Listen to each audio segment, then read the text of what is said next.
पुढील घडामोडीसाठी महाराष्ट्र देश न्यूज. नमस्कार मित्रांनो, महाराष्ट्र देश न्यूज मराठी चॅनलमध्ये आपलं सहर्ष असं स्वागत आहे.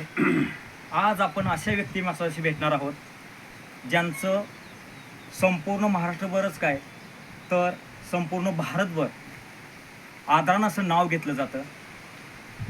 जे अगदी शाळेमध्ये जे शाळा आहेत, मराठी शाळा आहेत किंवा हायस्कूल शाळा आहेत, या शाळांमध्ये त्यांचं आदरानं नाव घेतलं जातं. त्यांचं एक व्यक्तिमत्व त्या मुलांच्या समोर अधोरेखित केलं जातं.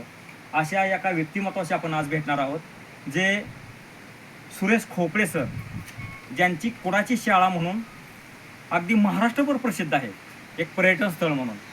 त्या व्यक्तिमत्वाशी आज आपण भेटणार आहोत. त्यांच्याशीच आज आपण गप्पा मारणार आहोत की हे ॲक्च्युली प्रकल्प काय आहे आणि या प्रकल्पाची तुम्हाला कल्पना सुचली कशी. सर, आपलं सुरुवातीला नाव सांगा. नमस्कार, मी सुरेश खोपडे, मी निवृत्त IPS अधिकारी आहे. महाराष्ट्र सरकारचं जे CID क्राईम ग्रुप तयार खातं त्याचा प्रमुख मी निवृत्त झालो. एक कुडाची शाळा हे माझ्या निवृत्तीनंतर उभा केलेला एक प्रकल्प आहे.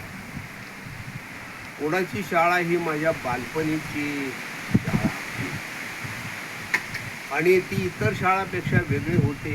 आत्ताची शाळा फक्त मार्कांची टक्केवारी आणि ग्रेड याच्या पाठीमागे जातात, परंतु भव्य दिव्य स्वप्न काही करिअरबद्दल काही सांगत नाही. आणि म्हणून त्या उणिवा भरून काढण्यासाठी मी ही शाळा सुरू केली.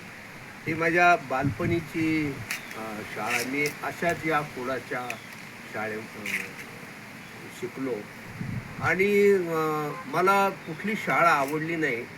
मराठी शाळा, हायस्कूल, कॉलेज, युनिव्हर्सिटी, पण मला आवडली ती माझ्या बालपणीची कुडाची शाळा.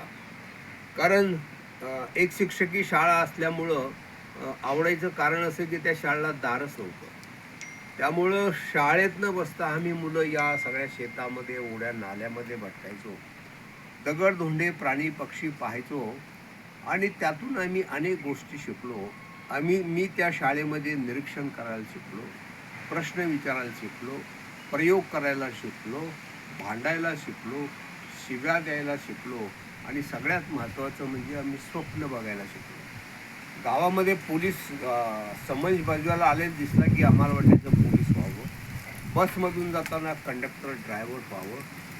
त्यावेळी आकाशातून रॉकेट्स जायचे, त्यांचा धूर मागं सोडला जायचा आणि ते पाहिले की आम्हाला वाटायचं आम्ही पायलट, ॲस्ट्रॉनॉट व्हावं. आत्ताची शाळा मार्कांच्या टक्केवारी पण शिवाय काही सांगत नाही आणि म्हणून मग तशीच ही शाळा आपण, पण पूर्वीची रचना, आत्ता चालू असलेली शिक्षण पद्धती आणि भविष्यात कोणती शिक्षण पद्धती हवी याचा विचार करून केलेली शाळा म्हणजे ही कुडाची शाळा. तर सर, आत्ता जी तुम्ही माहिती सांगितली अतिशय उत्कृष्ट अशी ही माहिती आहे आणि तुम्ही जे अनुभवलं ते तुम्ही आता याच्यामधून कथन केलं. सर, आत्ताच्या शाळांच्या विषयी तुम्ही बघताय की सरकारी शाळा नामशेष होण्याच्या मार्गावरती आहेत आणि ज्या खाजगी शाळांचं स्वरूप अतिशय मोठं होत चाललेलं आहे किंवा त्या बोकाळत चाललेल्या आहेत. त्याच्यामुळं विद्यार्थ्यांनाही चांगलं काही तिथं शिकायला भेटत नाही आणि पालकांच्याही खिशावरती अतिरिक्त ताण पडत आहे. त्याच्याविषयी सर काय सांगता? हा, तर मला हेच म्हणायचं की आत्ताच्या शाळा या सगळ्या चकचकीत झालेल्या आहेत. चकचकीत पोरांना चकचकीत ड्रेस, त्याला ते टाय लावायला देतील, खूप रंगीबेरंगी कपडे घातलेले शिक्षक, ते तयार केले म्हणजे काही शिक्षणाचा दर्जा सुधारत नाही. आणि शिक्षणाचा दर्जा सुधारायचा असेल तर आणि सर्वांगीण विकास करायचा असेल तर त्यासाठी कुडाची शाळासारखी शाळा हवी. तर या कुडाची शाळेची रचना अशी की ही 4.5 एकरावरती शाळा आहे. शाळा आहे पण इथं विद्यार्थी नाही, शाळा आहे पण शिक्षकही नाही. विद्यार्थी कोण तर गेटमधून आत आलेला प्रत्येकजण हा विद्यार्थी असतो. त्यामुळे 3 वर्षाचा नातू आणि 90 वर्षाचा आजोबा हे दोघं एकाच वेळी विद्यार्थी म्हणून प्रवेश करतात. आणि आताची शिक्षण पद्धतीमध्ये फक्त आपण पोरांच्या मागं लागतो की पोरांनी हे करावं, पोरांनी ते करावं वगैरे. परंतु शिक्षणाचा दर्जा आणि मुलांची गुणवत्ता खरोखर जर वाढवायची असेल तर मुलांच्या बरोबर त्यांचे आई वडील, त्यांचे आजोबा आजी, त्यांचे शिक्षक मुख्याध्यापक यांचा दर्जा, दृष्टिकोन बदलला पाहिजे. शाळेचे संस्थाचालक, एज्युकेशन ऑफिसर्स आणि पॉलिसी ठरवणारे नेते यांचा दृष्टिकोन बदलला पाहिजे. आणि ते सगळं बदलण्यासाठी म्हणून ही शाळा निर्माण केलेली आहे. म्हणून शिक्षणाकडं एक सर्वांगीण दृष्टिकोन, ज्याला एक होलिस्टिक अप्रोच म्हणतात, अशा पद्धतीनं असावा, अशा पद्धतीने या शाळेची रचना केलेली आहे. आत्ताची शाळा आणि शिक्षण पद्धती आणि तिथला अभ्यासक्रम हा झापड लावलेल्या टांग्याच्या घोड्यासारखा असतो. त्याला फक्त पुढचंच दिसतं की कुठली ग्रेड मिळवायची आणि नोकरी कुठली मिळवायची. आणि म्हणून ही आजची मुलं 21व्या शतकाला सामोरे जाण्यासाठी आणि जागतिकीकरणामध्ये सक्षमपणे उभी राहण्यासाठी आपल्याला वेगळी शिक्षण पद्धती हवी. तर ती शिक्षण पद्धती उभी करण्याचा प्रयत्न मी या ठिकाणी केला आहे. ही वेगळी कशी आहे की जन्मलेलं प्रत्येक मूल हे एक किंवा अनेक गोष्टीमध्ये जिनियस असतं, प्रतिभावान असतं. पण ते त्याच्या आईला, वडिलांना ओळखता येत नाही आणि शाळेला ओळखता येत नाही. ते ओळखण्याचं काम ही शाळा करते. कारण इथं आम्ही जवळजवळ 30 अशी दालनं उभी केलेली आहेत. आत आलेली मुलं कुठं रमतात यावरून त्यांची आवड आणि प्रतिभा ओळखायला सुरुवात होते. त्यानंतर इथं 10वी ते 12वी नंतर मुलांनी कुठले कोर्सेस करावेत याबद्दलचं मार्गदर्शन करणारी मोठी रचना आम्ही, आणि 2 दिवसाचं शिबिरही असतं. इथं शिक्षकांचा दर्जा सुधारण्यासाठी आम्ही इथं वेगळ्या प्रकारचं प्रशिक्षण घेतो. आणि लोक म्हणतात आता आम्ही ग्रॅज्युएट झालो, रिटायर्ड झालो, आता काही शिकायचं काही राहिलं नाही. परंतु शिकणं ही आयुष्यभर चालणारी प्रक्रिया आहे हे सांगणारी, शिकवणारी ती शाळा आहे, कोणाची शाळा. आणि मग माझ्यासारखा एक निवृत्त अधिकारी, हा खरं तर सगळा जिराईत भाग आहे. इथं पाऊसही फार पडत नाही, परंतु गेले 12 वर्ष आम्ही टँकरने किंवा पावसाच्या पाण्यावरती इथं 750 जातीच्या वनस्पती आम्ही जगवलेल्या आहेत. अशा निसर्गरम्य ठिकाणामध्ये अनेक दालनं उभी केलेली आहेत. विश्वाची निर्मिती, आर्किओलॉजी, झाडांचं पर्यावरण, इथं प्राण्यांच्यासाठी अगदी मुलांना ते सशापासून वेगवेगळ्या प्रकारचे पक्षी, इथं शेकडो प्रकारची आपल्याकडची नाणी इथं ठेवलेली आहेत. 170 देशांची करन्सी, 50 देशांचे नॅशनल फ्लॅग, असं विस्तृत पद्धतीनं इथं मांडणी केलेली आहे. पण त्यातून मुलांची आवड ओळखण्याचं काम आणि त्यांची प्रतिभा ओळखण्याचं काम ही शाळा करते. म्हणजे सर, इथं येणारा प्रत्येक विद्यार्थी हा सर्वगुण संपन्न शिक्षण घेऊनच बाहेर पडेल. अगदी 2 दिवसाचं शिबिर असेल किंवा 1 दिवसाचे त्याचं पर्यटनाचं सहलीचं 1 दिवस असेल, परंतु तो इथून शिकून बाहेर पडताना अतिशय योग्य मार्गदर्शन आणि त्याची पुढील वाटचाल काय आहे तर तो स्वतः ठरवूनच इथून बाहेर पडेल.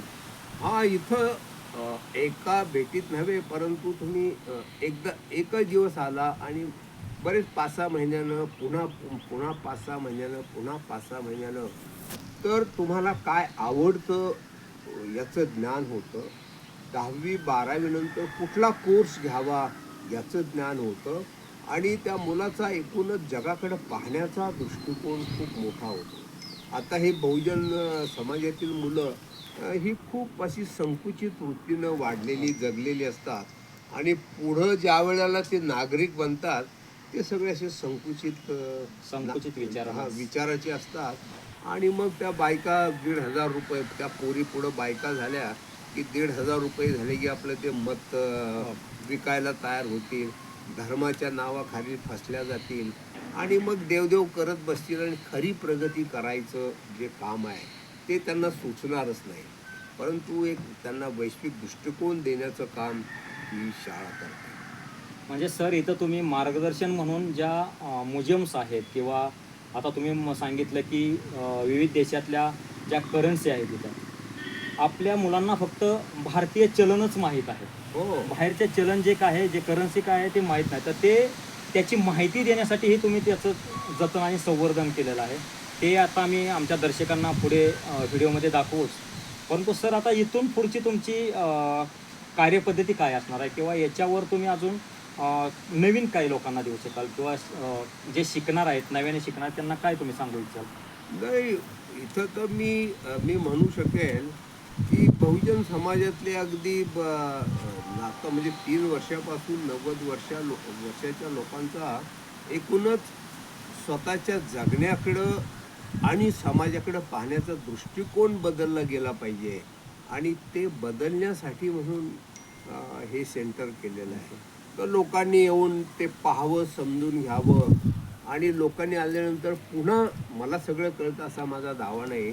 तर इतरांनी लोकांनी येऊन मार्गदर्शन करावं की इथं आणखी कोणकोणत्या प्रकारच्या कोणत्या प्रकारचे युनिट्स किंवा केंद्र आणखी बनवायला पाहिजेत, आणखी कोणकोणत्या विषयाची माहिती इथं ठेवायला पाहिजे, याबद्दल चर्चा होऊ शकते. तर नक्कीच दर्शक हो, आज सरांशी भेटून अतिशय आनंदही झाला, आणि फार दिवसाची इच्छा होती सरांची शाळा बघण्याची. ती इच्छाही माझी पूर्ण झाली. जर तुम्हाला सरांच्या शाळेला जर भेट द्यायची असेल तर बारामती मोरगाव रोडवरती, बारामती जेजुरी रोडवरती, मोरगावपासून 3 किलोमीटर अंतरावरती हे सुरेश खोपडे सरांचा जो अतिशय उत्कृष्ट हा प्रोजेक्ट आहे, इथं तुम्ही नक्कीच भेट द्या आणि इथून नवनवीन गोष्टी शिका, आणि त्या आपल्या जगण्यासाठी उपयुक्त अशाच आहेत. त्याच्यातून तुम्ही जगण्याचं मार्ग निवडचाल. आयुष्य कसं सुखकर आणि सुंदर कसं बनवायचं ते या सरांना भेटून आल्यानंतरच कळतं. जे काही लहानपणी त्यांनी ट्रगल केला, त्या ट्रगलमधून त्यांनी जे काही विश्व निर्माण केलं, किंवा ज्या पदापर्यंत त्यांनी मजल मारली, ते नक्कीच त्यांच्याशी चर्चा करून समजून घेतलं. आणि तसंच तुम्ही पण या सरांना या, इथं भेटा. त्यांनी जे काही म्युझियम्स उभे केलेले आहेत, जे 700+ इथं झाडं आहेत, जे वनौषधी आहेत, वनस्पती, विविध दर्जाच्या वनस्पती आहेत, त्याच्यानंतर पशुपक्षी आहेत, त्याची तुम्ही इथं येऊन माहिती घ्या आणि सरांशी मनसोक्त गप्पा मारा. ते तुम्हाला मार्गदर्शन करण्यासाठीच आहेत, आणि तुम्ही त्याचा नक्कीच लाभ घ्याचाल, आणि आपल्या आयुष्य कसं सुखकर करायचं ते नक्कीच इथं येऊन तुम्हाला समजेल, आणि ते तुम्ही समजून घ्याल असे मी ग्वाही देतो. आणि सरांनी माझ्यासाठी वेळ दिला, आणि त्यांच्याकडून मला बरंच काही शिकायला भेटलं. त्याबद्दल मी पुनश्च एकदा सरांचं अगदी मनापासून त्यांचं अभिनंदन करतो. आणि मी पुढील जे काही प्रोजेक्ट आहे सरांचा, तो या व्हिडिओच्या माध्यमातून तुमच्यासमोर दाखवण्याचा प्रयत्न करतो. सरांना भेटून फार आनंद झाला, त्यांचा आशीर्वादही मला मिळाला. तर धन्यवाद मित्रांनो. महाराष्ट्र देश न्यूज मराठी चॅनलमध्ये पुन्हा एकदा आपलं सहर्ष स्वागत आहे. आज आपण या शाळेला भेट दिली आणि बरंचसं काही जाणून घेतलं. तर तुम्ही या शाळेला भेट द्या आणि बरंच काही इथं शिका, मार्गदर्शन घ्या, आणि आनंदित होऊनच इथून शिक्षक म्हणजे विद्यार्थी होऊन आतमध्ये या, आणि एक शिक्षक म्हणून बाहेर पडा, आणि या शाळेविषयी, या प्रकल्पाविषयी अगदी महाराष्ट्रालाच काही जगाला सांगा. असा हा उत्कृष्ट असा हा प्रोजेक्ट तुम्ही बघा आणि संपूर्ण महाराष्ट्राला याची माहिती द्या, असं मी आवाहन करतो आणि थांबतो. जय हिंद, जय महाराष्ट्र.